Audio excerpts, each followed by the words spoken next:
जय हिंद दोस्तों, मैं कन्हैया कुमार एक बार फिर से आपका जीके प्लान पर स्वागत कर रहा हूं। और देखिए कि ये दृष्टि आईएएस का 8वां टेस्ट है, तो इसे देखा जाएगा। और इसके पहले 7 तक देख लिए हैं लोग, प्लेलिस्ट में जाके देख सकते हैं। पहला क्वेश्चन है इसमें, हाल ही में कोची में आयोजित इंटरनेशनल स्पाइस रूट्स कॉन्फ्रेंस का डैश संस्करण था। तो इसका राइट आंसर हो जाएगा, ये आपका पहला संस्करण था, तो ऑप्शन नंबर ए सही हो जाएगा। इंटरनेशनल स्पाइस रूट्स कॉन्फ्रेंस का आयोजन पहली बार केरल के कोचीन में 6 से 8 जनवरी 2026 को किया गया। और इसका आयोजन मुजरिस हेरिटेज प्रोजेक्ट के द्वारा किया गया, जो केरल पर्यटन विभाग के सहयोग से ये किया गया। तो ये आप याद रखेगा। चलिए अगला क्वेश्चन है। और एक चीज़ समझिए कि जो ये आपका आयोजन किया गया, काली मिर्च, मोती, रेशम, सोना, अनाज जैसे वस्तुओं का व्यापार केंद्रित था। तो ये भी क्वेश्चन पूछ सकता है, और डेट जरूर याद रखिएगा, 6 से 8 जनवरी 2026।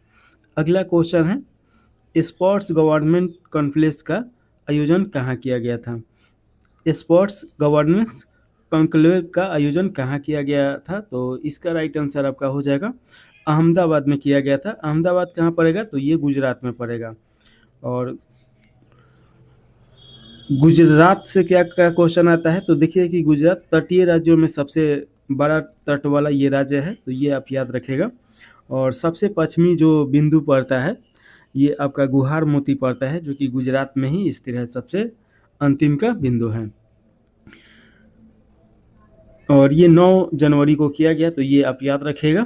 अगला क्वेश्चन है, राष्ट्रीय खेल प्रशासन अधिनियम किस तिथि से प्रभावी हुआ। तो इसका राइट आंसर हो जाएगा 1 जनवरी 2026 से ये प्रभाव में आ गया है।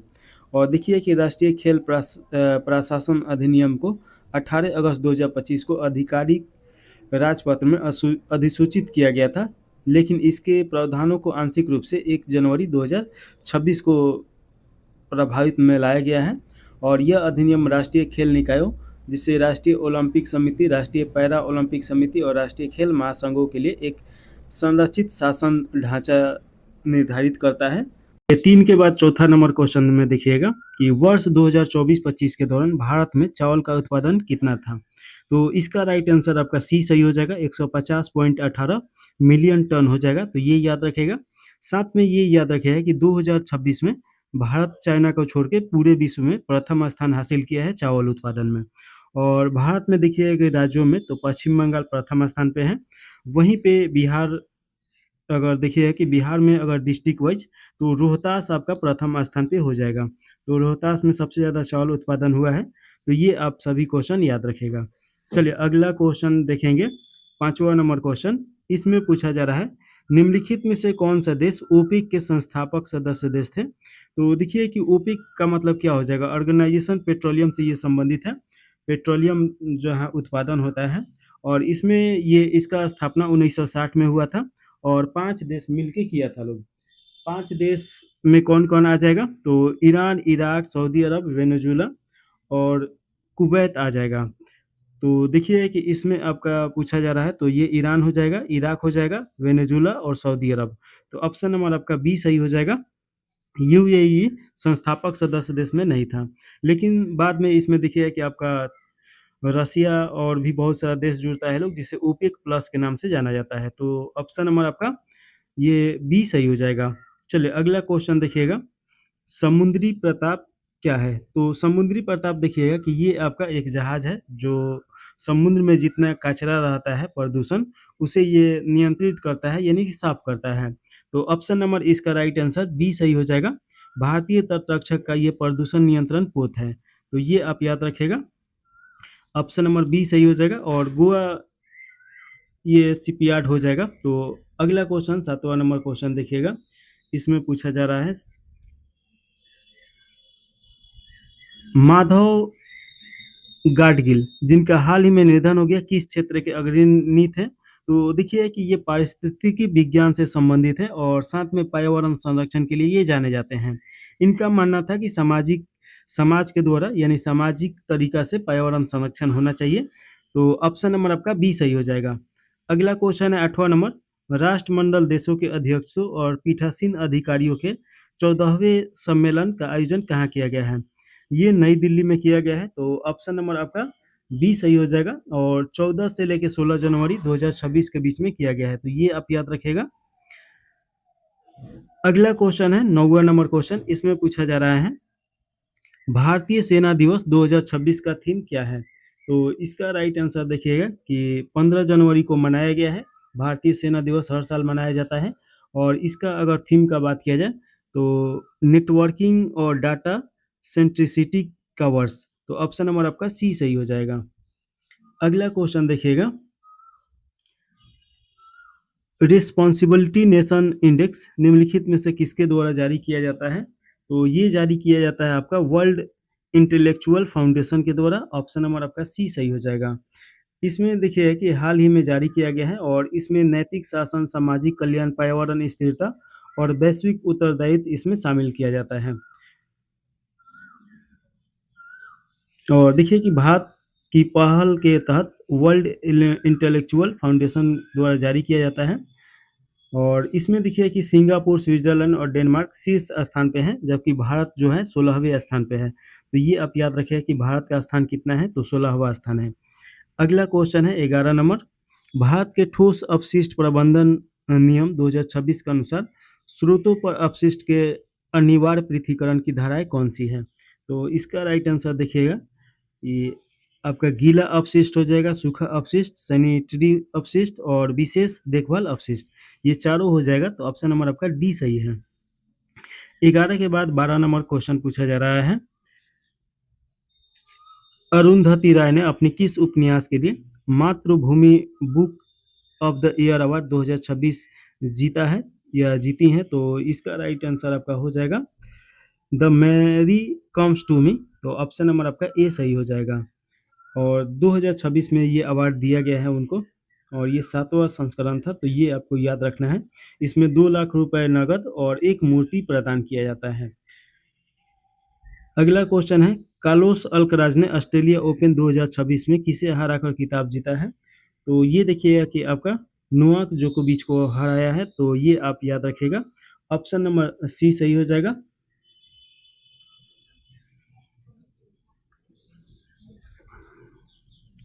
अगला क्वेश्चन है, वर्ल्ड गवर्नमेंट समिट 2026 की मेजबानी किस शहर ने की। तो ये देखिए कि आपका दुबई के द्वारा किया गया, तो ऑप्शन नंबर सी सही हो जाएगा। 16वें वित्त आयोग द्वारा अनुशंसित क्षैतिज वितरण में क्षेत्रफल पैरामीटर को कितना प्रतिशत भार दिया गया है। तो ये आपका राइट आंसर हो जाएगा, 10% के भार दिया गया है, तो ऑप्शन नंबर सी सही हो जाएगा। देखिए कि अरविंद पनगढ़िया की अध्यक्षता में 16वें वित्त आयोग ने राज्यों के हिस्से की विभाजन मूल्य 41% पर रखा है, और क्षेत्रफल एरिया को दिया गया 15% भार से घटाकर 10% कर दिया गया है। तो ये आप याद रखेगा। यानी कि देखिए जो वित्त आयोग होता है, थोड़ा सा इसके बारे में देखा जाए, आर्टिकल 80 के तहत ये इसके बारे में बताया गया है, और ये क्या काम करता है, तो जो भी कर उछला जाता है तो उसमें राज्यों का कितना हिस्सा होगा ये तय करता है। तो राज्यों का हिस्सा 41% किया गया है, पहले इसका 40% था। चलिए अगला क्वेश्चन है 16 नंबर क्वेश्चन, इसमें पूछा जा रहा है, निम्नलिखित में से किन निकायों ने फ्रंटियर नागालैंड टेरिटोरियल अथॉरिटी समझौते पर हस्ताक्षर किए हैं। तो इसका राइट आंसर आप देखिएगा,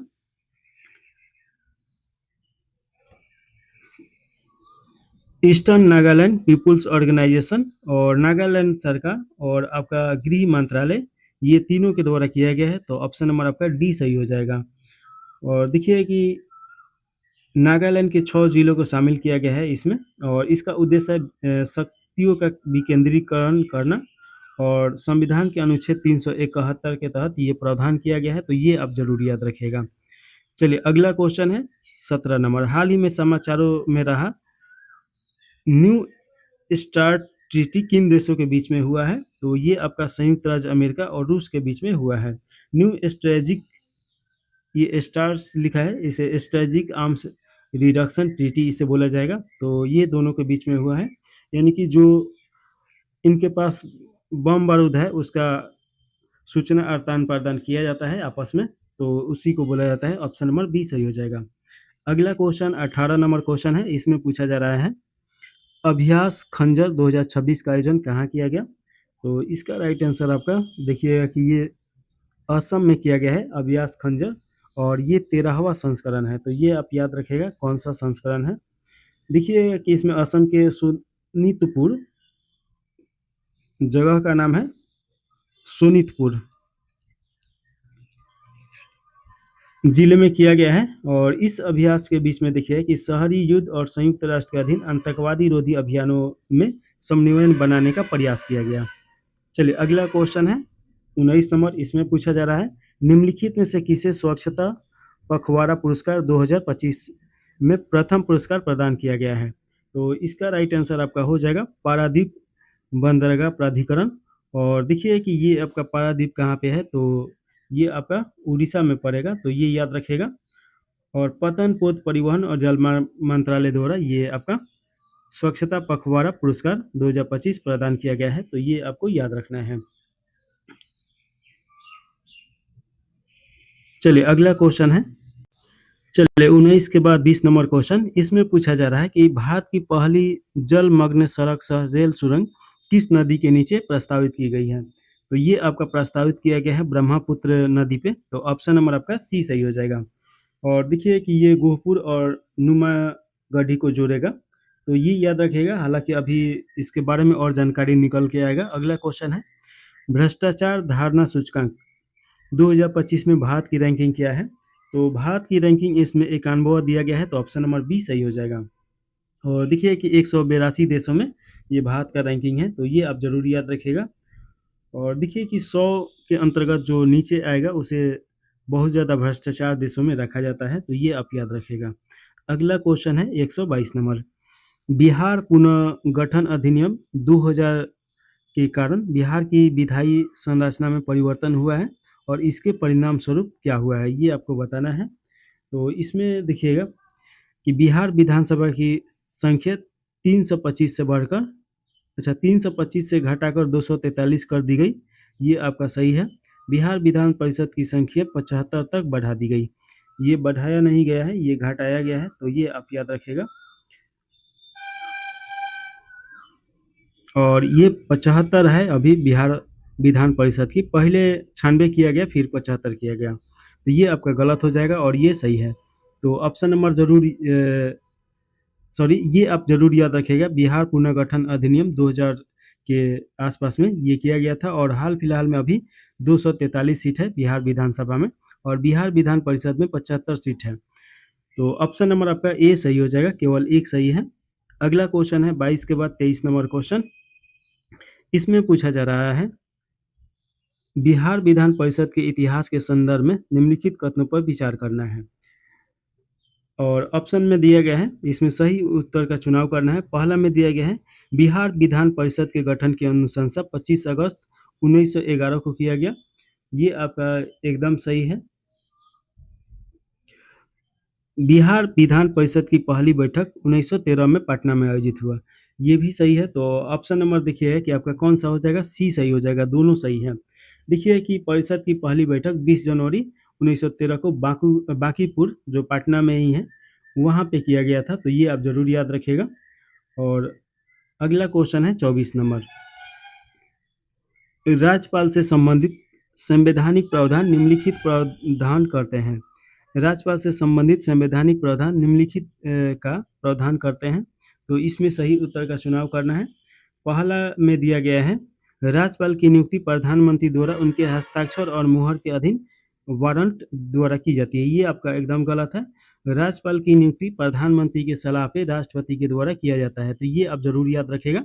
ये कौन करता है, तो राष्ट्रपति। राज्यपाल के रूप में नियुक्ति के लिए न्यूनतम 30 वर्ष होना चाहिए। ये देखिएगा कि आपका न्यूनतम 35 वर्ष होना चाहिए, 30 वर्ष नहीं होना चाहिए, तो ये भी गलत है। तो ऑप्शन नंबर आपका डी सही हो जाएगा, क्योंकि इसमें सही पूछ रहा था और कोई भी सही नहीं है। चलिए अगला क्वेश्चन है 25 नंबर। इसमें पूछा जा रहा है पंचायत राज संस्थाओं में महिलाओं के लिए आरक्षण से संबंधित संवैधानिक प्रावधान और निम्नलिखित का प्रावधान करते हैं, तो इसमें सही उत्तर का चुनाव करना है। पहला में दिया गया है पंचायती राज संस्थाओं में कुल सीटों और अध्यक्षों के पदों में से कम 1/3 सीट महिलाओं के लिए आरक्षित होती है, ये आपका सही हो जाएगा। 1/3 सीट होना चाहिए। और बिहार, राजस्थान और केरल ने अपने राज्य कानूनों के माध्यम से इस आरक्षण को 50% किया है, तो ये आप याद रखिएगा, बिहार में 50% होना चाहिए। तो पहला तो सही है। दूसरा का देखिएगा, संविधान कुल आरक्षण के भीतर ओबीसी और अल्पसंख्यक महिलाओं के लिए अलग से आरक्षण प्रदान करता है। अलग से आरक्षण प्रदान नहीं करता है, तो ये गलत हो जाएगा। ऑप्शन नंबर आपका ए सही हो जाएगा। 25 के बाद 26 नंबर क्वेश्चन देखिएगा, संविधान 74वां संशोधन अधिनियम 1992 निम्नलिखित प्रावधान करता है। तो ये आपको बताना है। पहला में दिया गया है, नगर पालिका चुनाव का संचालन राज्य सरकार के प्राधिकरणों द्वारा किया जाता है या किया जाएगा। तो देखिए कि ये आपका गलत हो जाएगा। देखिए कि संविधान का 74वां संविधान संशोधन ये बताता है कि नगर पालिका चुनाव का राज्य निर्वाचन चुनाव आयोग करवाएगा, न कि राज्य सरकार कराएगा। तो यहाँ पे राज्य सरकार दिया गया है, और कराएगा कौन, तो राज्य निर्वाचन आयोग के द्वारा करवाया जाएगा। तो ये आपका गलत हो जाएगा। दूसरा का में दिया गया है, 3 लाख से अधिक जनसंख्या वाले शहरों में वार्ड समितियों का अनिवार्य गठन किया जाता है। ये आपका एकदम सही है। तो ऑप्शन नंबर बी सही हो जाएगा। अगला क्वेश्चन है 27 नंबर क्वेश्चन। इसमें पूछा जा रहा है, वह वर्ष जिसमें बिहार सरकार ने पंचायती राज संस्थाओं में महिलाओं के लिए आरक्षण 50% आरक्षण प्रदान किया। तो इसका राइट आंसर देखिएगा, ये आपका 2006 हो जाएगा। नीतीश कुमार के सरकार में किया गया था। तो ये दोनों पॉइंट याद रखेगा, 2006 में किया गया था। ऑप्शन नंबर बी सही हो जाएगा। निम्नलिखित में से कौन से अनुच्छेद राज्य वित्त आयोग से संबंधित है? नीचे दिए गए सही उत्तर का चुनाव करना है। तो इसमें देखिएगा कि पहला में दिया गया है, भारतीय संविधान का अनुच्छेद 243 के आई हो जाएगा, एकदम सही है। ये आपका राज्य वित्त आयोग से संबंधित है। और देखिए कि राज्य वित्त आयोग का क्या काम होता है, तो जैसे कि केंद्र में काम होता है वैसे ही राज्यों में काम होता है। उनका जो भी पैसा वैसा होता है उसका देखरेख करना होता है। 5 वर्षों के लिए ये बनाए जाते हैं, हालांकि 1 वर्ष में भी इसे रिड्यूस किया जा सकता है। तो ये पहला ऑप्शन सही है। दूसरा का ऑप्शन देखिएगा, भारतीय संविधान का अनुच्छेद 243 के लिए, ये भारतीय संविधान का अनुच्छेद 280 हो जाएगा, ये गलत है। भारतीय संविधान का अनुच्छेद ये 280 होगा दोनों में, तो ये दोनों आपका गलत है। तो ऑप्शन नंबर आपका ए सही हो जाएगा, केवल एक सही है। अगला क्वेश्चन है 29 नंबर। इसमें पूछा जा रहा है, जिला मजिस्ट्रेट यानी जिला कलेक्टर जिला प्रशासन में विभिन्न भूमिकाओं में अधिकार क्षेत्र का प्रयोग करता है। निम्नलिखित में से कौन से इस अधिकार क्षेत्र में शामिल है? तो ये बताना है कि कौन सा उसके अधिकार क्षेत्र में शामिल है। तो पहला में देखिए, एक बार देख लिया जाए गलत पूछ रहा है कि सही। इसमें आपका सही पूछ रहा है, गलत नहीं पूछ रहा है। तो पहला देखिएगा, पहला में दिया गया है, भूमि एवं राजस्व प्रशासन का प्रमुख, एकदम सही है। कार्यपालिका मजिस्ट्रेट्री और जिला का प्रमुख तथा विधि व्यवस्था की समग्र निगरानी, ये भी सही है। सशस्त्र विस्फोटक और सिनेमोटोग्राफी अधिनियमों से संबंधित लाइसेंस जारी करने का प्राधिकरण, ये भी आपका सही है। तो 1 2 तीनों सही है। और देखिए कि चौथा में दिया गया है, पुलिस प्रशासन से संबंधित कानूनों में प्रत्यक्ष संशोधन करने का अधिकार, ये गलत हो जाएगा, ये तो राज्य सरकार का काम होगा। तो देखिए कि 1 2 3 सही है। तो ऑप्शन नंबर आपका ए में दिया गया है, तो राइट आंसर ए सही हो जाएगा। अगला क्वेश्चन है, इसमें पूछा जा रहा है कि भारत के सर्वोच्च न्यायालय के संदर्भ में निम्नलिखित कथनों पर विचार करना है और सही उत्तर का चुनाव करना है। पहला में दिया गया है, इसने 26 जनवरी 1950 को फेडरल कोर्ट ऑफ इंडिया की स्थापना किया, एकदम सही है। भारतीय संविधान का अनुच्छेद 32 इसे मौलिक अधिकारों के परिवर्तन हेतु रीट जारी करने का अधिकार देता है, ये भी सही है। 5 प्रकार का रीट जारी किया जाता है। सर्वोच्च न्यायालय के न्यायाधीश 62 वर्ष की आयु में सेवानिवृत्त होते हैं। तो देखिए कि ये आपका सही नहीं है, 62 वर्ष नहीं होगा, आपका 65 वर्ष होगा सर्वोच्च न्यायालय। इसमें भारत के मुख्य न्यायाधीश और 33 अन्य न्यायाधीश शामिल है, ये सही है। तो 1 2 और 4 सही है। तो ऑप्शन नंबर आपका सी सही हो जाएगा। अगला क्वेश्चन देखिएगा, 31 नंबर क्वेश्चन है, बिहार पुलिस सुधारों के संदर्भ में निम्नलिखित कथनों पर विचार करना है और इसमें सही उत्तर का चुनाव करना है। तो 31 नंबर क्वेश्चन है, पहला में देखिएगा,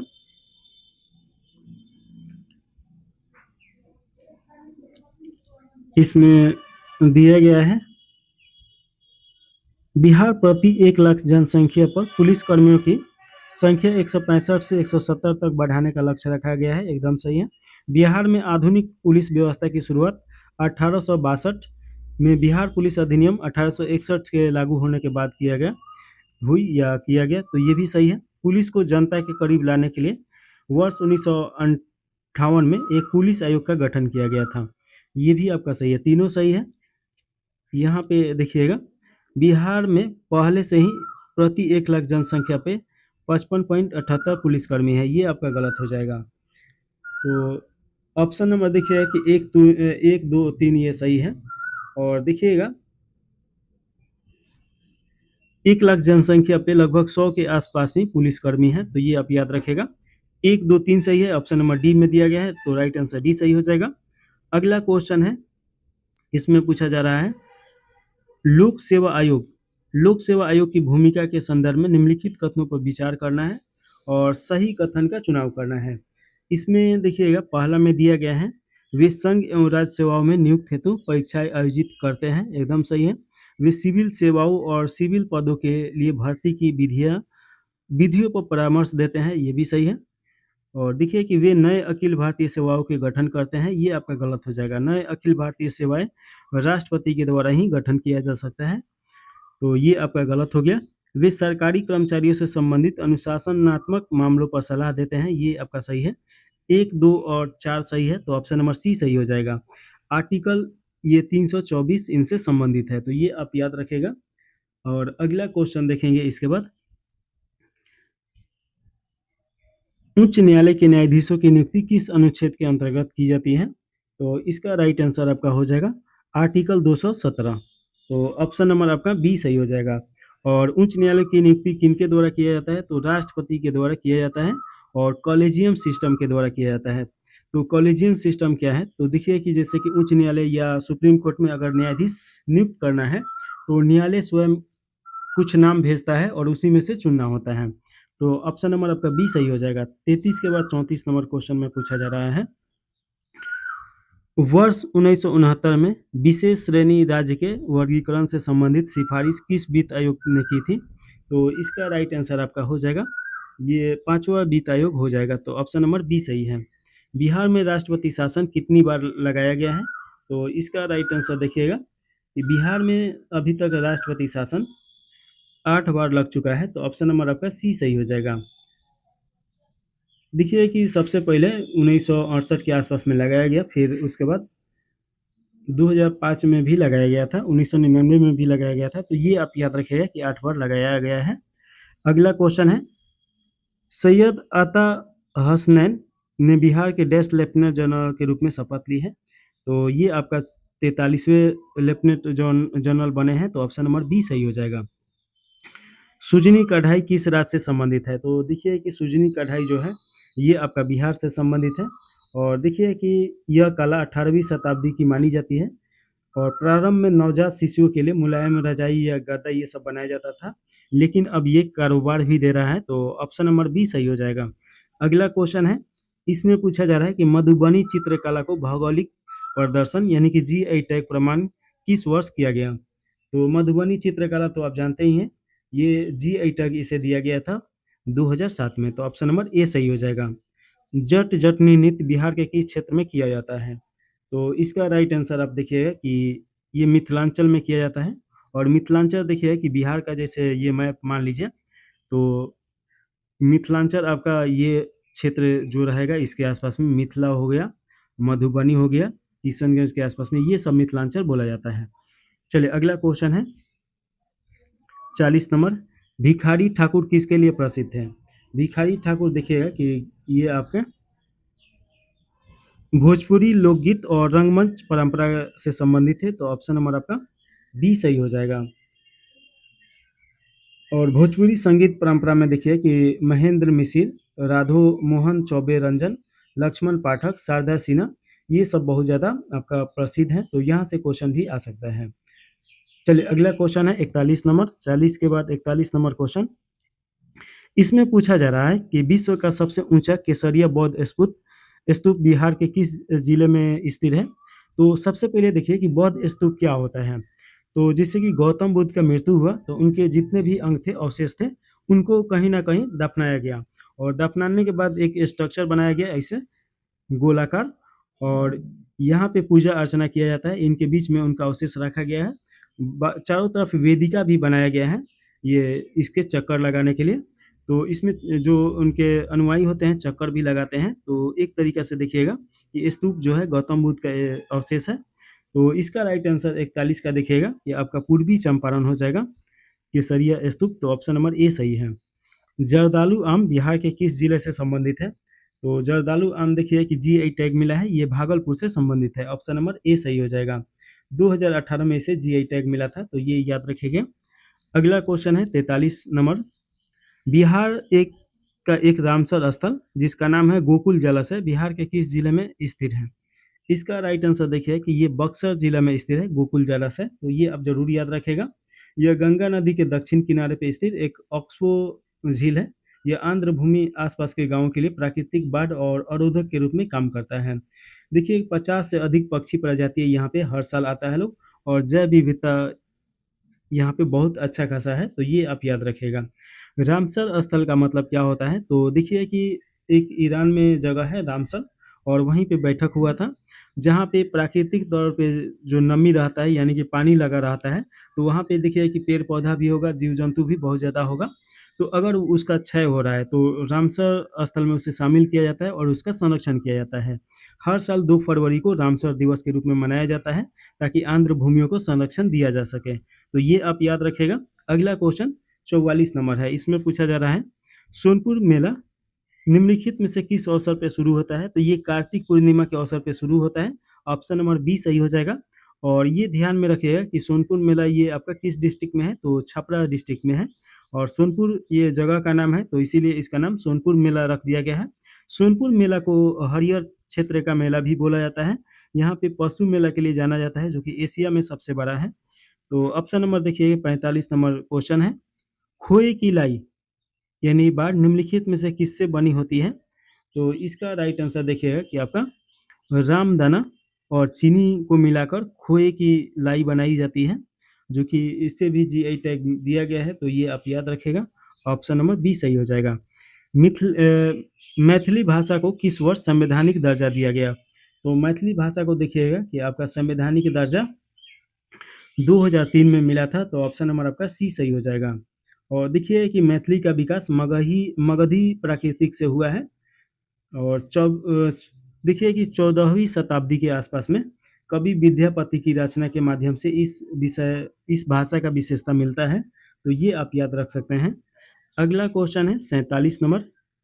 नागी पक्षी अभयारण्य बिहार के निम्नलिखित में से किस जिले में स्थित है? तो इसका राइट आंसर आपका हो जाएगा जमुई जिला। तो ऑप्शन नंबर आपका सी सही हो जाएगा। अगला क्वेश्चन है 47 के बाद 48 नंबर क्वेश्चन। इसमें पूछा जा रहा है बिहार में निम्नलिखित में से किस आंध्र भूमि को रामसर स्थल के रूप में नामित किया गया है? तो इसका राइट आंसर देखिएगा कि आपका कौन सा हो जाएगा। तो कांवरताल झील हो जाएगा, गोकुल झील हो जाएगा और उदयपुर झील हो जाएगा। ये तीनों सही है। तो ऑप्शन नंबर आपका डी सही हो जाएगा। और देखिए कि नागी पक्षी जो अभयारण्य है ये आपका कहाँ पे है? तो जमुई डिस्ट्रिक्ट में है। नागी और नकटी दोनों जमुई में है। यहाँ से भी क्वेश्चन आने का संभावना है। और देखिए कि आपका उदयपुर जो झील है ये आपका पश्चिम चंपारण हो जाएगा, और गोकुल जो झील है ये आपका बक्सर जिला में है, और कांवरताल देखिएगा कि ये आपका बेगूसराय में है, और बोगीबिल ये याद रखिएगा कि कटिहार में है। तो ये सभी आपको याद रखना है। अगला क्वेश्चन देखिएगा 49 नंबर क्वेश्चन। इसमें पूछा जा रहा है कि बिहार का भौगोलिक क्षेत्रफल कितना है? तो ये तो इजी क्वेश्चन है लेकिन याद करना तो पड़ेगा ही। देखिए कि आपका 94,163 वर्ग किलोमीटर हो जाएगा। तो ऑप्शन नंबर आपका बी सही है। तो 163 जरूर याद रखेगा। 94,163 वर्ग किलोमीटर इसका क्षेत्रफल है।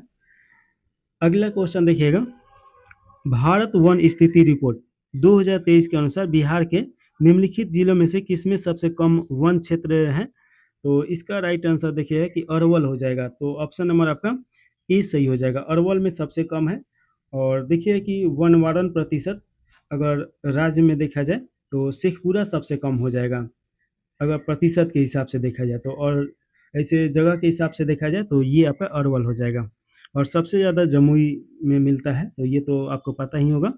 अगला क्वेश्चन, कशिश जल प्रपात बिहार के निम्नलिखित में से किस जिले में स्थित है? तो इसका राइट आंसर हो जाएगा रोहतास में। रोहतास से क्वेश्चन पूछता है कि सबसे ज़्यादा आरक्षित वाला ये डिस्ट्रिक्ट है, सबसे ज़्यादा गेहूँ उत्पादन, सबसे ज़्यादा चावल उत्पादन यहाँ से होता है, तो ये आप जरूरी याद रखिएगा। और अगला क्वेश्चन है, कोसी नदी निम्नलिखित में से किस स्थान के निकट गंगा नदी में मिलती है? तो देखिए कि कोसी जो है ये आपका नेपाल से निकलती है और 7 नदी के धाराओं से ये मिल के बनती है। और ये आपका सुपौल में जाके, सुपौल में नहीं, कुर्सेला में जाके ये गंगा नदी में मिल जाती है, तो ये याद रखिएगा। और देखिए कि ये सुपौल में प्रवेश करती है बिहार में, तो यहाँ से भी क्वेश्चन पूछ सकता है कि बिहार में किस डिस्ट्रिक्ट से प्रवेश करती है? तो सुपौल में। और कुर्सेला में जाके मिल जाती है। कोसी नदी के बारे में जानते ही हैं कि अपना रास्ता परिवर्तन के लिए जानी जाती है, इसके कारण ये बिहार के शोक नदी के रूप में भी जानी जाती है। तो ऑप्शन नंबर इसका सी सही है। अगला क्वेश्चन है, निम्नलिखित में से कौन से बिहार में गोखुर झीलों के उदाहरण हैं? तो गोखुर झीलों के कौन से उदाहरण हैं? नीचे दिए गए कूट के सहायता से सही उत्तर का चुनाव करना है। तो ये गोगी बिल हो जाएगा, कांवर झील हो जाएगा और सरैया मन हो जाएगा। ये तीनों का तीनों गोखुर झील है, तो ये आपका राइट आंसर हो जाएगा। गोखुर झील का मतलब क्या होता है कि जब नदी प्रवाहित होता है तो देखिए कि नदी तो सीधा प्रवाहित नहीं होता है, ऐसे ऐसे होगा। अगर मान लीजिए कि नदी ऐसे घूमा और किसी कारण से यहाँ पे जल इकट्ठा हो गया और नदी ये फिर इधर घूम गया, तो यहाँ पे एक झील का निर्माण हो जाता है, उसी को बोला जाता है गोखुर झील। और इसे बिसरपी झील के नाम से भी जाना जाता है। तो ऑप्शन नंबर आपका डी सही हो जाएगा। और गोगी बिल और कांवर झील और सरैया मान किस डिस्ट्रिक्ट में है, ये तो अभी हम ऊपर देखे हैं लोग। अगला क्वेश्चन देखिएगा, 54 नंबर क्वेश्चन है, सोमेश्वर पहाड़ी बिहार के निम्नलिखित में से किस जिले में स्थित है? तो बिहार के ये उत्तर भारत में है और देखिए कि ये पश्चिम चंपारण से संबंधित है, तो ये आप याद रखिएगा, बिहार के उत्तर भारत में और नेपाल के सीमावर्ती क्षेत्रों में है, तो ऑप्शन नंबर सी सही हो जाएगा। बिहार का अधिकांश भाग किस प्रकार की मृदा से संबंधित है? तो इसका राइट आंसर आपका हो जाएगा जलोढ़ मृदा। देखिए कि हर साल बाढ़ आता है और जलोढ़ मृदा का निर्माण होता है, तो ऑप्शन नंबर आपका सी सही हो जाएगा। अगला क्वेश्चन है, इसमें पूछा जा रहा है कि गर्म जल स्रोत यानी हॉट स्प्रिंग और समृद्ध जैव विविधता के लिए प्रसिद्ध भीम बांध वन्यजीव अभयारण्य बिहार के किस जिले में स्थित है? तो भीम बांध वन्यजीव अभयारण्य तो ये आप जानते ही होंगे, बहुत फेमस है। ये आपका मुंगेर में स्थित है, तो ऑप्शन नंबर आपका बी सही हो जाएगा। बिहार में नम वनपाती साल के वन मुख्य रूप से निम्नलिखित में से किस जिले में पाए जाते हैं? तो इसका राइट आंसर देखिए कि पश्चिम चंपारण में पाए जाते हैं, तो ऑप्शन नंबर ए सही हो जाएगा। नेपाल की शिवपुरी पहाड़ी से निकलने वाली बागमती नदी बिहार के किस जिले से होकर भारत में प्रवेश करती है? तो इसका राइट आंसर देखिएगा कि आपका सीतामढ़ी हो जाएगा, तो ऑप्शन नंबर ए सही है। और देखिए कि नेपाल के शिवपुरी पहाड़ी से ये निकलती है, सीतामढ़ी मढ़ी डिस्ट्रिक्ट से भारत में प्रवेश करती है। और यह नदी प्राकृतिक रूप से बारहमासी नदी है और ये कोसी में जाके मिल जाती है, यानी कि ये कोसी की सहायक नदी है। अगला क्वेश्चन है, कतरनी चावल जो बिहार की एक प्रसिद्ध सुगंधित किस्म है, मुख्य रूप से निम्नलिखित में से किस जिले में उगाया जाता है? और सही उत्तर का प्रयोग करना है। तो इसका राइट आंसर देखिए कि आपका मुंगेर, बांका और भागलपुर तीनों जगह हो जाएगा, तो ऑप्शन नंबर डी सही है। इसे जीआई टैग भी दिया गया है, यानी ग्लोबल आइडेंटिटी इसे मिला हुआ है, तो ऑप्शन नंबर आपका डी सही है। अगला क्वेश्चन है 60 नंबर, इसमें पूछा जा रहा है, उत्तर प्रदेश की सीमा बिहार के कितने जिलों से लगती है? तो इसका राइट आंसर आपका हो जाएगा बिहार के 8 जिलों से लगता है, तो ऑप्शन नंबर आपका सी सही हो जाएगा। और 8 जिला कौन कौन है? तो पश्चिम चंपारण, पूर्वी चंपारण, गोपालगंज, सिवान, सारण, बक्सर, रोहतास, कैमूर, आसानी से याद हो जाएगा। नेपाल से देखिए कि 7 जिला लगता है, झारखंड से 8 और पश्चिम बंगाल से 3 जिला लगता है, तो ये भी आपको याद रखना है। अगला क्वेश्चन है, बिहार निम्नलिखित में से किन अक्षांशों विस्तार के बीच में अवस्थित है? तो इसका राइट आंसर आपका होगा 24 डिग्री 20 मिनट 10 सेकंड से नॉर्थ से लेके 27 डिग्री 31 मिनट और 15 सेकंड नॉर्थ के बीच में स्थित है, तो ऑप्शन नंबर आपका बी सही हो जाएगा। अगला क्वेश्चन है, बिहार में पिडमोट दलदली मृदा निम्नलिखित में से किस जिले में पाई जाती है? तो इसका राइट आंसर आपका हो जाएगा पश्चिम चंपारण में ये पिडमोट दलदली मृदा पाई जाती है, तो ऑप्शन नंबर आपका डी सही हो जाएगा। इसका कारण क्या है कि यहाँ से जो भी नदी प्रवेश करती है, ये ज़मीन के अंदर से प्रवाहित होती है, जिसके कारण ऊपर का जो मृदा होता है, दलदली टाइप का होता है और कंकड़ भी इसके आसपास में बहुत सारा मिलता है सॉरी। तो ऑप्शन नंबर डी सही हो जाएगा। अगला क्वेश्चन है, कर्मनाशा नदी का उद्गम निम्नलिखित में से किस क्षेत्र में होता है? तो इसका राइट आंसर देखिए कि आपका कैमूर क्षेत्र में होता है और जाके ये गंगा नदी में मिल जाती है और गंगा की ये एक सहायक नदी है। और देखिए कि बिहार तथा उत्तर प्रदेश की ये सीमा कुछ दूरी तक निर्माण करती है, तो ये आप याद रखिएगा। कर्मनाशा इसका नाम क्यों पड़ा है? एक मान्यता है कि इसमें जो भी व्यक्ति नहाता है उसका कर्म नाश हो जाता है, तो ये आप याद रखिएगा। अगला क्वेश्चन है 64 नंबर क्वेश्चन, इसमें पूछा जा रहा है कि बूढ़ी गंडक नदी बिहार के निम्नलिखित में से किस जिले से होकर बहती है? तो इसका राइट आंसर आपका हो जाएगा पूर्वी चंपारण, समस्तीपुर, बेगूसराय। तो ऑप्शन नंबर आपका डी सही हो जाएगा। तीनों डिस्ट्रिक्ट से प्रभावित होती है। पूर्वी चंपारण मुजफ्फरपुर से भी प्रभावित होती है, तो 4 डिस्ट्रिक्ट याद रखेगा। और देखिए कि ये खगड़िया के पास गंगा नदी में मिल जाती है, तो ये भी आपको याद रखना है कि बूढ़ी गंडक ये कहाँ पे गंगा नदी में मिलती है? तो खगड़िया के पास। अगला क्वेश्चन 65 नंबर है, विक्रमशिला गंगा डॉल्फिन अभयारण्य, जिसे मीठे पानी की डॉल्फिन के संरक्षण के लिए स्थापित किया गया है, बिहार के किस जिले में स्थित है? तो इसका राइट आंसर आपका बी सही हो जाएगा, भागलपुर हो जाएगा। और एक चीज़ याद रखिए कि गंगा डॉल्फिन संरक्षण रिसर्च सेंटर जो है ये पटना में खोला जाएगा, तो ये आप याद रखिएगा। अगला क्वेश्चन है, इसमें पूछा जा रहा है 66 नंबर क्वेश्चन है, भारत वन स्थिति रिपोर्ट 2023 के अनुसार बिहार वन क्षेत्र कितना है? तो बिहार में कितना वन क्षेत्र है? तो देखिए कि 7532.45 वर्ग किलोमीटर है, तो ऑप्शन नंबर आपका ए सही हो जाएगा। भौगोलिक क्षेत्र का देखिएगा कि कुल भौगोलिक क्षेत्र का लगभग 8% के आसपास में हो रहा है, तो 8% आप याद रखिएगा अगर प्रतिशत के रूप में पूछेगा तो। अगला क्वेश्चन देखिएगा 67 नंबर क्वेश्चन, जनगणना 2011 के अनुसार 2001 से लेकर 2011 के दौरान बिहार की जनसंख्या वृद्धि दर क्या थी? तो बिहार की जनसंख्या वृद्धि दर देखिएगा, ये आपका राइट आंसर 25.42 हो जाएगा, तो ऑप्शन नंबर सी सही है। और सबसे ज़्यादा देखिए कि मेघालय का था, मेघालय के लगभग 27% के आसपास में है। मेघालय के बाद बिहार का स्थान आता है। अगला क्वेश्चन है, जनगणना 2021 के अनुसार बिहार का जनसंख्या घनत्व कितना है? तो भारत का जनसंख्या तो 382 घनत्व है, लेकिन बिहार का देखिएगा तो बहुत ज़्यादा है। इसका राइट आंसर आपका हो जाएगा 1106 व्यक्ति प्रति वर्ग किलोमीटर रहता है लोग, तो ऑप्शन नंबर ए सही हो जाएगा। अगला क्वेश्चन है, जनगणना 2011 के अनुसार बिहार का बाल लिंगानुपात यानी 0 से लेकर 6 वर्ष के बीच में देखा जाता है, क्या है? तो इसका राइट आंसर देखिएगा कि आपका 935 है, तो ऑप्शन नंबर बी सही हो जाएगा। यानी कि 100 पुरुषों पे 935 महिलाएं उपलब्ध है, तो ये आप याद रखिएगा। और सबसे ज़्यादा बिहार में देखिए कि लिंगानुपात सबसे अच्छा किसका है? तो गोपालगंज का है, तो ये भी आपसे क्वेश्चन पूछ सकता है। अगला क्वेश्चन है, जनगणना 2011 के अनुसार बिहार के किस जिले में महिला साक्षरता दर सर्वाधिक है? तो इसका राइट आंसर रोहतास हो जाएगा। महिला या पुरुष हो या ऐसे आपका साक्षरता हो, तीनों में आपका रोहतास प्रथम स्थान पे है। अगला क्वेश्चन है, जनगणना 2011 के अनुसार बिहार में सर्वाधिक लिंगानुपात किस जिले का है? तो इसका राइट आंसर आपका हो जाएगा गोपालगंज का है, तो ऑप्शन नंबर आपका ए सही हो जाएगा।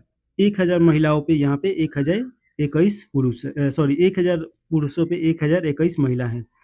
अगला क्वेश्चन है, अपनी प्राकृतिक सुंदरता के लिए प्रसिद्ध तिलहर कुंड जलाशय बिहार के किस जिले में स्थित है? तो तिलहर कुंड जो है बिहार के किस जिला में है? तो ये आपका कैमूर में है, तो ऑप्शन नंबर बी सही हो जाएगा।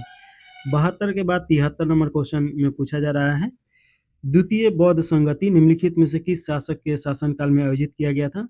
तो इसका राइट आंसर आपका थोड़ा सा देखिए कि बौद्ध संगति 4 हुआ है, और सबसे पहले अजात शत्रु करवाता है, फिर उसके बाद देखिए कि द्वितीय जो होता है ये कालाशोक कराता है, और इसके बाद अशोक के द्वारा, फिर कनिष्क के द्वारा कराया गया, तो ये आपका राइट आंसर सी सही हो जाएगा। और देखिए कि ये कब कराया गया? तो पहला तो 483 ईसा पूर्व में कराया गया था, और ये 100 वर्ष इसमें घटा दीजिए, 383 ईसा पूर्व में ये कराया गया है, तो ये आप याद रखेगा। और इसके अध्यक्ष अगर देखा जाए तो साबा कामी थे, तो ये आपको याद रखना है। और ये क्यों कराया जाता था? तो जो विवाद होता था उसको सही करने के लिए ये कराया जाता था।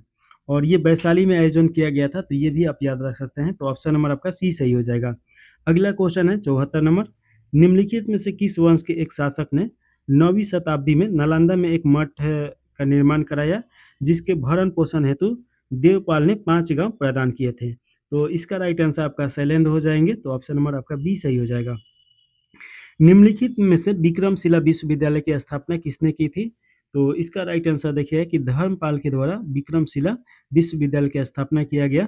और ये कहाँ पे है? तो ये भागलपुर में है। तो ये आप याद रखेगा। बौद्ध शिक्षा के लिए एक प्रमुख केंद्र था, तो ये आप याद रखेगा। और इसमें तांत्रिक बौद्ध धर्म के लिए सबसे प्रसिद्ध माना जाता है।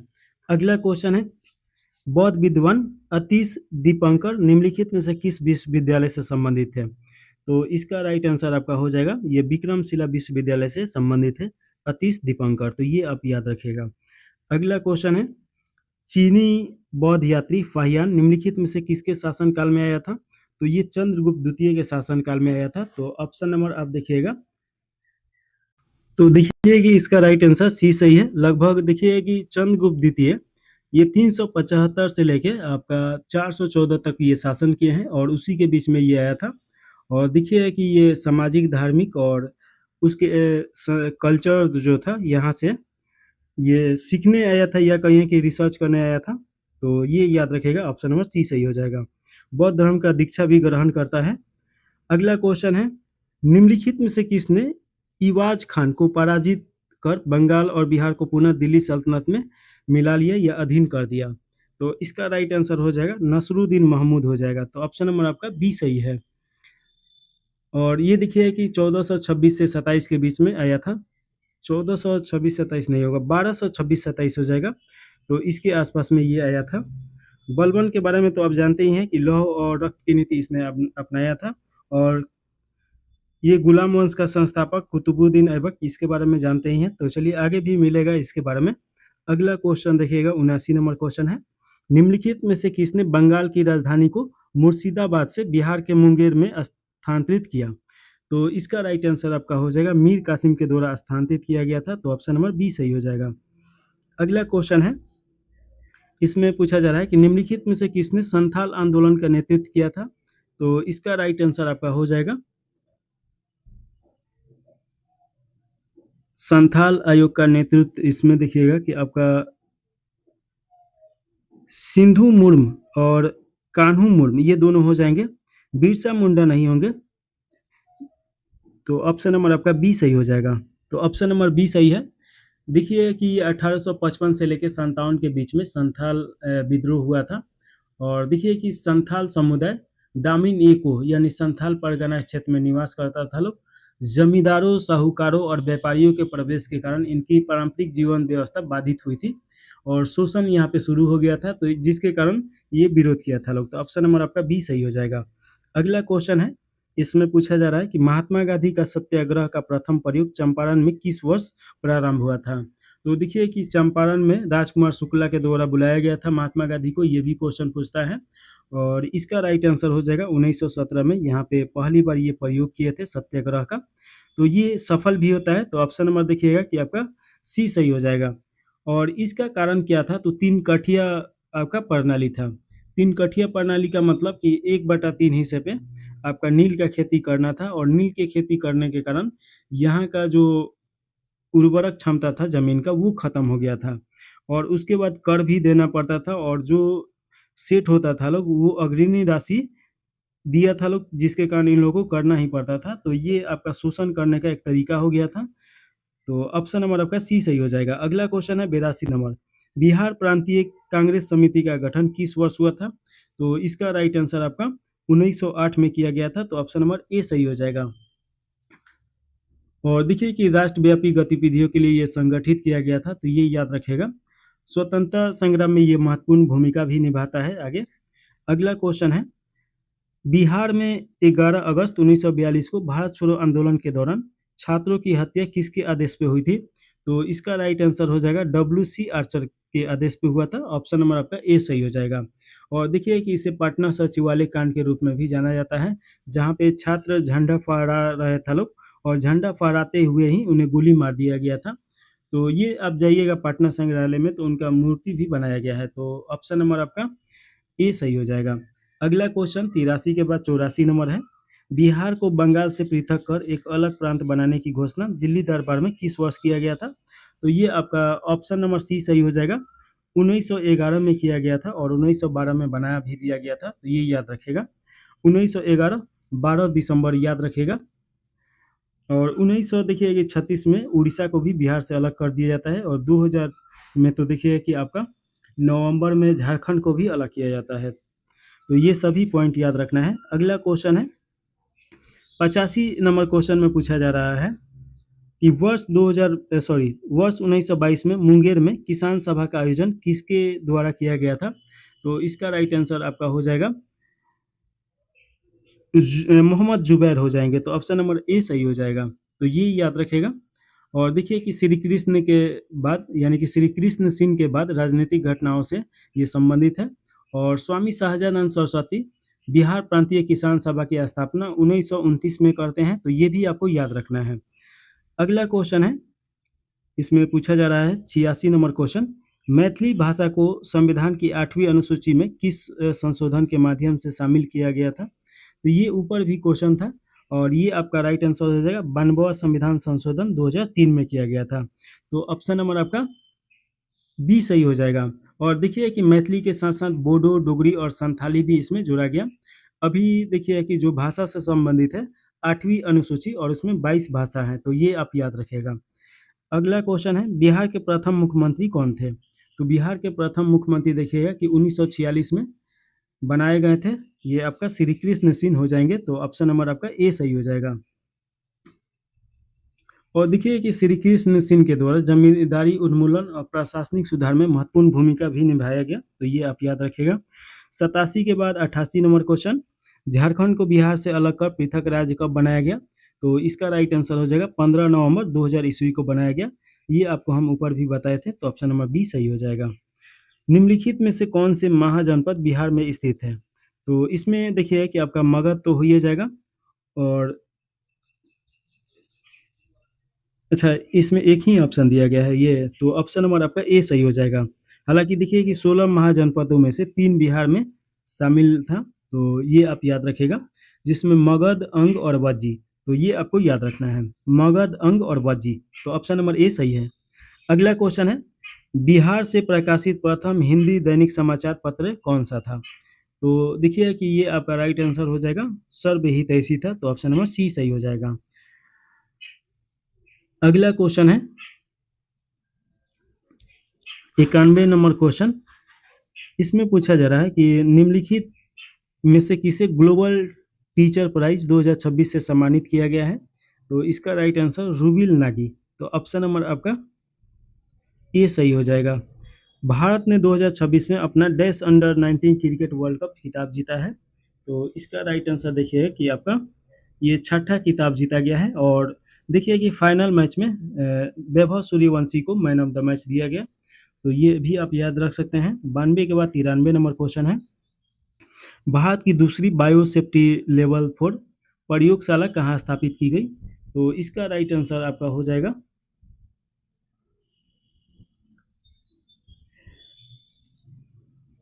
गांधीनगर हो जाएगा। गांधीनगर जो कि आपका गुजरात में पड़ेगा। तो ऑप्शन नंबर आपका ए सही हो जाएगा।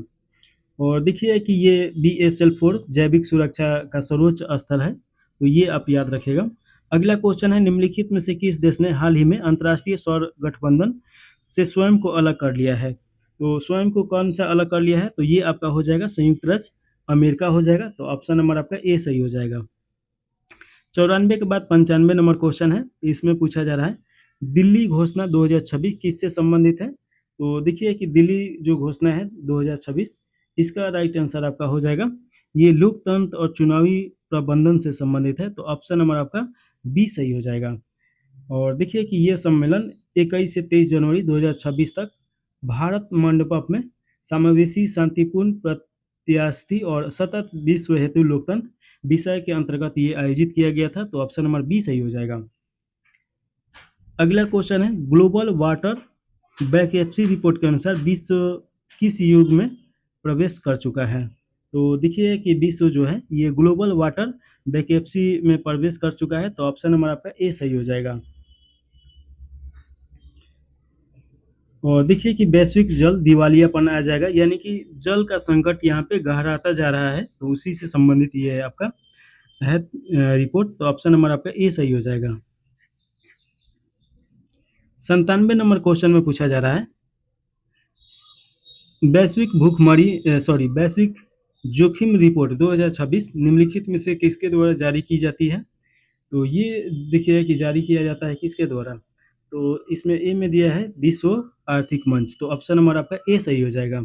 और यह रिपोर्ट विशेष सर्वेक्षण और विश्लेषण के आधार पे जारी किया जाता है। इसमें देखिए कि भू आर्थिक टकराव को सबसे महत्वपूर्ण वैश्विक जोखिम के रूप में चिन्हित किया गया है। तो ये देखिए कि विश्व के बहुत सारे देश आपस में लड़ रहा है लोग, तो उसे चिन्हित किया गया है। और भारत के लिए साइबर असुरक्षा को सबसे जोखिम के रूप में देखा गया है इसमें, तो ये आप जरूर याद रखेगा। भारत बोधन एआई सम्मेलन 2026 का आयोजन किस शहर में किया गया है? तो इसका राइट आंसर आपका हो जाएगा, ये नई दिल्ली में किया गया है 12 से 13 फरवरी 2026 को, तो ये आप याद रखिएगा। एआई से संबंधित इसमें आपका विचार प्रकट किया गया, तो ऑप्शन नंबर डी सही हो जाएगा। अगला क्वेश्चन है, निम्नलिखित में से किसे नीति आयोग के नए मुख्य कार्यकारी अधिकारी यानी कि सीईओ के रूप में नियुक्त किया गया है? तो इसका राइट आंसर आपका हो जाएगा निधि छिब्बर हो जाएंगे, तो ऑप्शन नंबर आपका ए सही हो जाएगा। और देखिए कि जनवरी 2015 में नीति आयोग की स्थापना किया गया 1 जनवरी को, और ये एक सार्वजनिक नीति थिंक के रूप में काम करता है, तो ये आप याद रखिएगा। और योजना आयोग की जगह पे इसे स्थापित किया गया है, तो ये तो आपको पता ही होगा। अगला क्वेश्चन है, मिलन सैन्य अभ्यास 2026 का आधिकारिक विषय यानी थीम क्या था? तो सौहार्द, सहयोग और सहभागिता था, तो ऑप्शन नंबर आपका बी सही हो जाएगा। अगला क्वेश्चन देखिएगा 101 नंबर क्वेश्चन है, बिहार जाति सर्वेक्षण 2023 के अनुसार बिहार की कुल जनसंख्या कितनी है? तो इसका राइट आंसर आपका हो जाएगा 13.7 करोड़ हो गया है, तो ऑप्शन नंबर आपका डी सही हो जाएगा। 2011 के अनुसार लगभग 10 करोड़ के आसपास में था।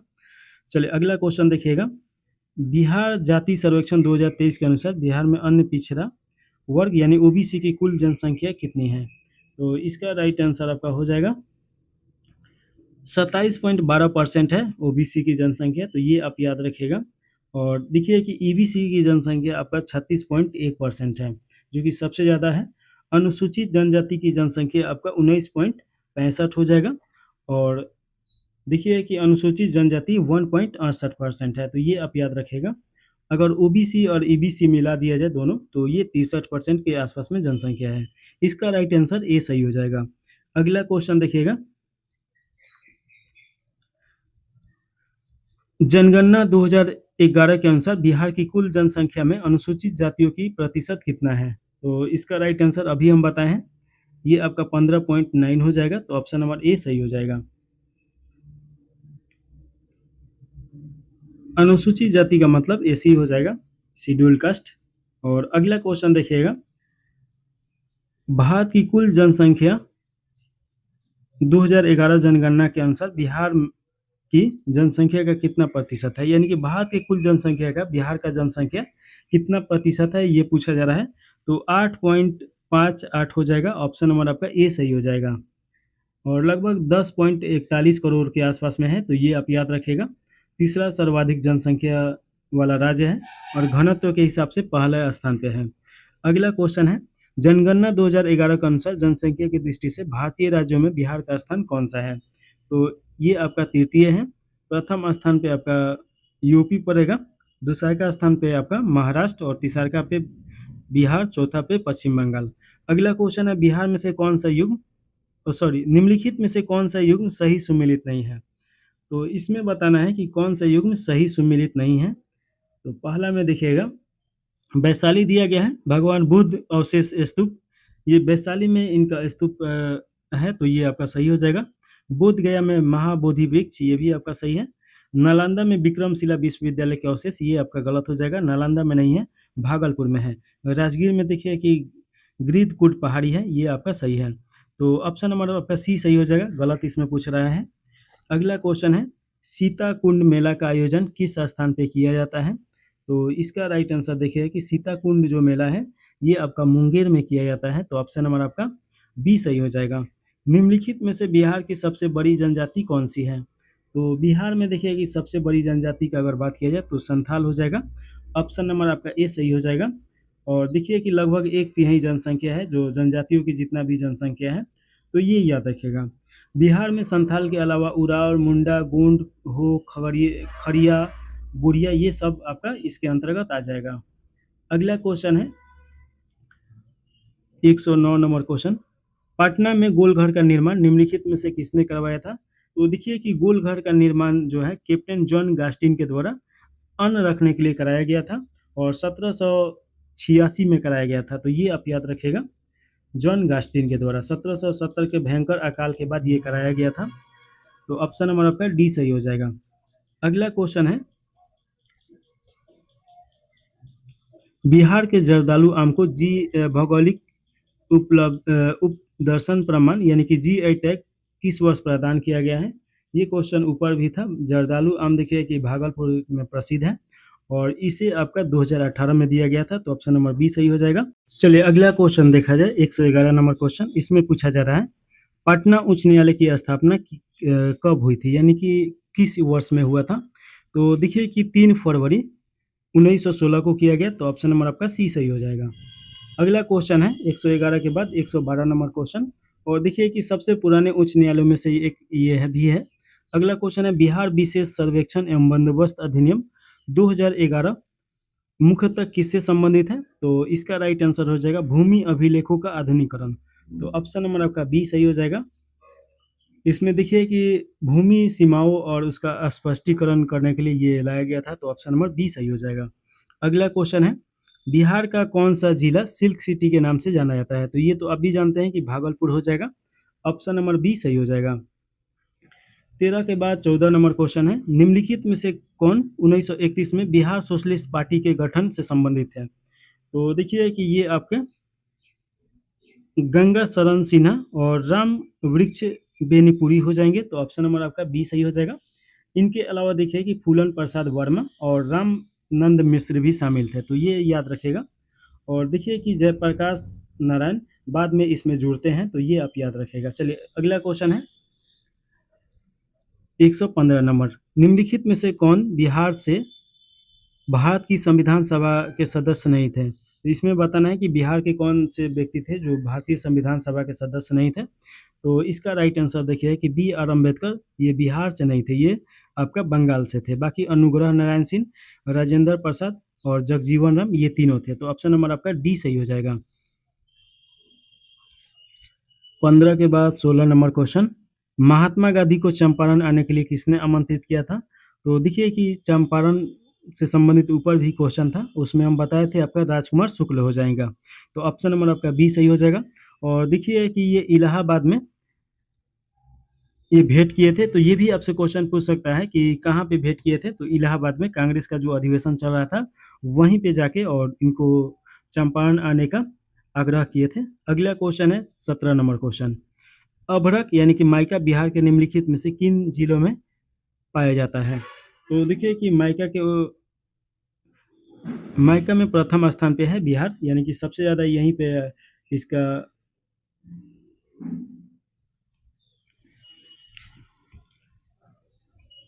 और इसका राइट आंसर देखिएगा कि आपका मुंगेर में है और नवादा में भी है, मुजफ्फरपुर में नहीं है। तो ये आपका देखिए कि 1 और 2 सही है। तो ऑप्शन नंबर डी सही हो जाएगा। बिहार में सबसे ज़्यादा इसका भंडारण है। तो ये आप याद रखिएगा। आपसे क्वेश्चन पूछ सकता है कि माइका का भंडारण सबसे ज़्यादा कहाँ पे है? तो बिहार में है। अगला क्वेश्चन है जनगणना 2011 के अनुसार बिहार की साक्षरता दर कितनी है? तो इसका राइट आंसर हो जाएगा 61.8 साक्षरता दर है। तो ये आप याद रखिएगा। और साक्षरता दर सबसे निचले क्रम पे बिहार है। तो ये भी क्वेश्चन पूछ सकता है। अगला क्वेश्चन है 119 नंबर निम्नलिखित में से कौन सी सिंचाई परियोजना बिहार से संबंधित है? तो इसका राइट आंसर देखिएगा कि आपका पुनपुन बैराज योजना, उत्तरी गोयल जलाशय योजना और जमानिया पंप नहर योजना और तिलैया डाइवर्सन जलाशय, ये आपका चारों हो जाएगा। तो ऑप्शन नंबर आपका डी सही हो जाएगा। अगला क्वेश्चन है 120 नंबर राष्ट्रीय परिवार स्वास्थ्य सर्वेक्षण 2019-21 के अनुसार बिहार में कितने अनुपात के परिवार पक्के मकान में निवास करते हैं? तो इसका राइट आंसर आपका हो जाएगा 1/3 हो जाएगा। तो ऑप्शन नंबर बी सही है। 120 के बाद 121 नंबर क्वेश्चन, इसमें पूछा जा रहा है कि बिहार में राष्ट्रीय परिवार स्वास्थ्य सर्वेक्षण 2019-21 के अनुसार कितने प्रतिशत परिवार ग्रामीण क्षेत्र में स्थित हैं? तो इसका राइट आंसर आपका सी सही हो जाएगा, लगभग 84%। तो ऑप्शन नंबर सी सही है। और देखिए कि समस्तीपुर में सबसे ज़्यादा ग्रामीण क्षेत्र है, तो ये भी आप याद रखिएगा। अगला क्वेश्चन पूछा जा रहा है NFSH 5 2019-21 पे आधारित बहुआयामी गरीबी सूचकांक के अनुसार भारत के किस राज्य में बहुआयामी गरीबी में रहने वाली जनसंख्या का अनुपात सबसे अधिक है? तो ये आपका दिखेगा कि कौन सा हो जाएगा, तो बिहार ही हो जाएगा। तो ऑप्शन नंबर आपका बी सही हो जाएगा। बहुआयामी मतलब क्या होता है कि स्वास्थ्य, शिक्षा और जीवन स्तर और आय, ये सभी को बहुआयामी बोला जाता है। तो ये आप याद रखिएगा। 33.76% बिहार में ऐसे व्यक्ति हैं जो बहुआयामी गरीब हैं। बिहार आर्थिक सर्वेक्षण पहली बार किस वित्तीय वर्ष के लिए प्रकाशित किया गया था? तो इसका राइट आंसर देखिएगा कि आपका बी सही हो जाएगा। 2006-07 के लिए ये किया गया था। अगला क्वेश्चन है, बिहार में खुले वन के वितरण के संदर्भ में निम्नलिखित कथनों में से कौन सा कथन सही है? तो इसका राइट आंसर हो जाएगा, खुले वन का अधिकांश हिस्सा अभिलेखित वन क्षेत्र के अंतर्गत आता है, यानी कि उसके भीतर आता है। तो ऑप्शन नंबर आपका ए सही हो जाएगा। और देखिए कि भीतर खुला वन आपका कितना पे है, तो दो आपका लगभग कितना हो जाएगा, तो 2044.70 वर्ग किलोमीटर के आसपास में है, जो कि कुल बिहार का वन क्षेत्रफल का आपका 52.95% पड़ेगा। और वहीं पे बाहर खुला वन देखिएगा कि आपका 1816 हो जाएगा, जो कि 47.05% पड़ेगा। तो ये आप याद रखिएगा। अगला क्वेश्चन है, उदयपुर वन्यजीव अभयारण्य बिहार के किस जिले में है? तो ये ऊपर भी क्वेश्चन पूछा था, ये आपका पश्चिम चंपारण हो जाएगा। चलिए अगला क्वेश्चन देखिए, बिहार आर्थिक सर्वेक्षण 2025-26 के अनुसार वर्ष 2024-25 में बिहार की फसल सघनता डैश है। तो देखिए कि वर्ष 2024-25 में बिहार की फसल सघनता 1.52% था। तो ऑप्शन नंबर सी सही हो जाएगा। और अभी फिलहाल देखिएगा कि आपका ये बढ़ के 4.7 हो गया है, तो ये याद रखिएगा। अगला क्वेश्चन है, बिहार में कितने प्रतिशत किसानों के पास 1 हेक्टेयर से कम भूमि है? तो देखिए कि बिहार में तो जो भी कृषि करता है अपने ज़रूरत के लिए ही करता है। तो देखिए कि 91% हो जाएगा, तो बहुत ज़्यादा है ये आपका, जिनके पास 1 हेक्टेयर से कम भूमि है। तो ऑप्शन नंबर डी सही हो जाएगा। अगला क्वेश्चन है, बिहार आर्थिक सर्वेक्षण 2025-26 के अनुसार चावल की उत्पादकता डैश है। तो इसका राइट आंसर आपका देखिएगा कि 3062 किलोग्राम प्रति हेक्टेयर से घटकर 2970 किलोग्राम प्रति हेक्टेयर हो गया है। तो ऑप्शन नंबर सी सही है। अगला क्वेश्चन है, निम्नलिखित में से किसके उत्पादन में बिहार अग्रणीय उत्पादक नहीं है? तो इसमें देखिएगा कि आपका लीची में तो अग्रणीय है, मखाना में भी प्रथम स्थान पे है, मशरूम में भी अग्रणीय है, केला में नहीं है। तो ऑप्शन नंबर आपका डी सही हो जाएगा। राष्ट्रीय मखाना बोर्ड का गठन किस वर्ष किया गया था? तो इसका राइट आंसर आपका हो जाएगा 2025 में किया गया था। तो ये आप याद रखिएगा, मखाना विकास योजना के तहत इसके किया गया। और इसमें बीज वितरण और बीज का जो हाइब्रिड होता है उसमें ये दिया जाता है। तो ये आप याद रखिएगा, भारत सरकार के द्वारा किया गया है। तो ऑप्शन नंबर आपका बी सही हो जाएगा। मखाना उत्पादन में बिहार प्रथम स्थान पे है, ये तो आपको पता ही है। भारत में कारखानों की कुल संख्या में बिहार की हिस्सेदारी डैश में वृद्धि हुई है, यानी कितना वृद्धि हुआ है? तो ये आपका हो जाएगा, वृद्धि नहीं हुआ है, कमी हुआ है, यानी गिरावट देखने को मिला गया है। तो ऑप्शन नंबर बी सही हो जाएगा। 131 के बाद 132 नंबर क्वेश्चन है और इसमें पूछा जा रहा है, वर्ष 2024-25 में बिहार के कुल खनिज राजस्व में किस स्रोत का योगदान सबसे अधिक है? तो देखिए कि सबसे अधिक आपका 16 हो जाएगा, यानी कि सल्टपीटर खनन में। तो ऑप्शन नंबर आपका डी सही हो जाएगा। मुख्यमंत्री प्रतिज्ञा योजना किससे संबंधित है? तो ये आपका संबंधित है युवाओं का कौशल विकास और रोजगार क्षमता से। ऑप्शन नंबर बी सही हो जाएगा। अगला क्वेश्चन है 134 नंबर, भारत के कुल सड़क नेटवर्क में बिहार की हिस्सेदारी कितनी है? तो इसका अगर देखा जाए कि कुल सड़क में बिहार की हिस्सेदारी की अगर बात किया जाए, तो ये आपका राइट आंसर 5.5% हो जाएगा। तो ऑप्शन नंबर सी सही है।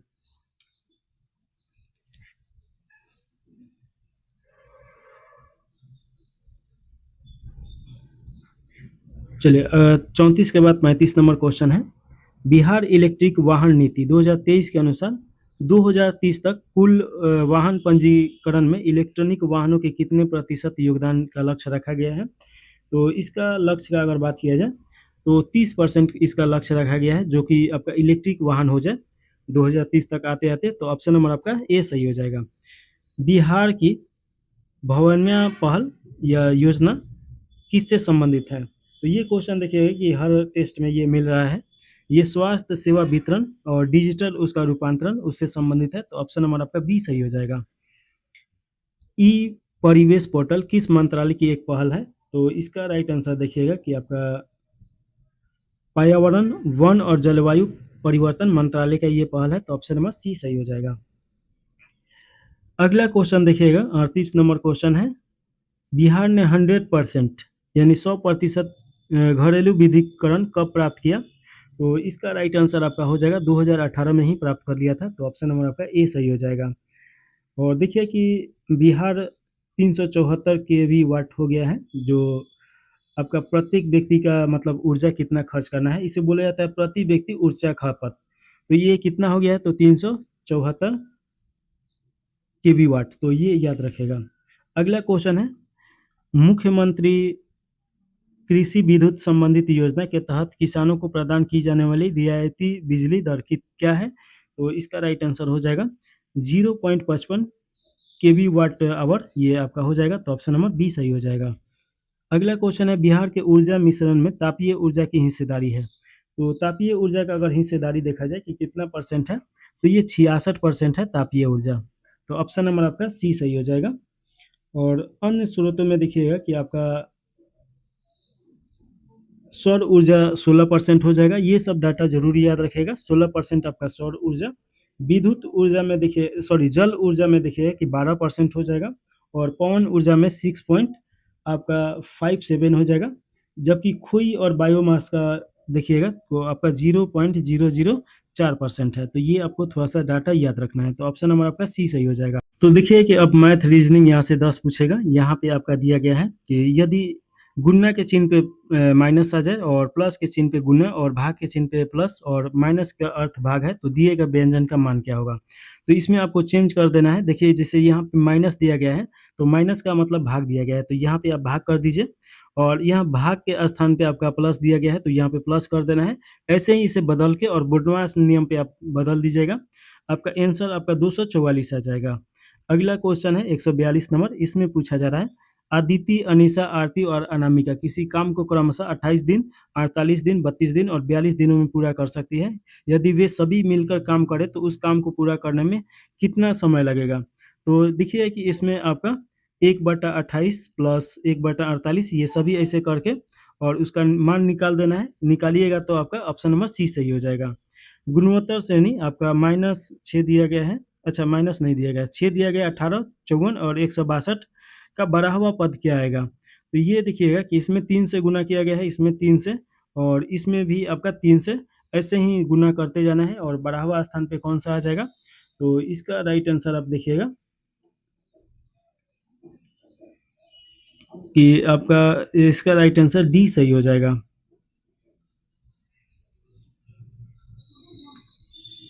तो ये यहाँ पे निकालना भी नहीं है, ये पहले से ही निकाल के रख दिया है। तो ऑप्शन नंबर डी सही है। अगला क्वेश्चन है किसी कूट भाषा में बीपीटीडी को यूक्यूवीएफ और एग्जाम को जीवाईसीएन लिखा जाता है। तो रेस्ट को किस प्रकार कूटित किया जाएगा, यानी कूट भाषा में लिखा जाएगा। तो यहाँ पे देखिएगा कि एक चीज़ देखिए, यहाँ पे आपका डब्लू है। डब्लू कितने नंबर पे आता है, 23 नंबर पे, और ये 25 नंबर पे आता है। तो यहाँ पे 2 जोड़ा गया। फिर देखिए कि ये पी मतलब आपका 16 नंबर पे आता है, और ये आपका कितने नंबर पे आता है, 17 नंबर पे। तो यहाँ पे 1 जोड़ा गया है। और अच्छा, यहाँ पी और क्यू है, तो 16 और 17। यहाँ पे टी है, यहाँ पे 22 है, तो 2 जोड़ा गया। फिर यहाँ पे 1 जोड़ा गया। वैसे ही 5 है यहाँ पे, तो आपका कितना, 2 जोड़ा गया तो 7 हो जाएगा।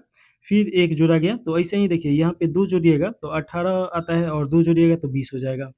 तो ये आपका 20 का मतलब टी आ जाएगा। और फिर ई है, यानी कि 1 जोड़िएगा, ये 5 पे आता है, तो 6 हो जाएगा, 6 पे एफ आता है। तो ये देखिएगा कि ऑप्शन नंबर बी में दिया गया है, तो बी सही हो जाएगा।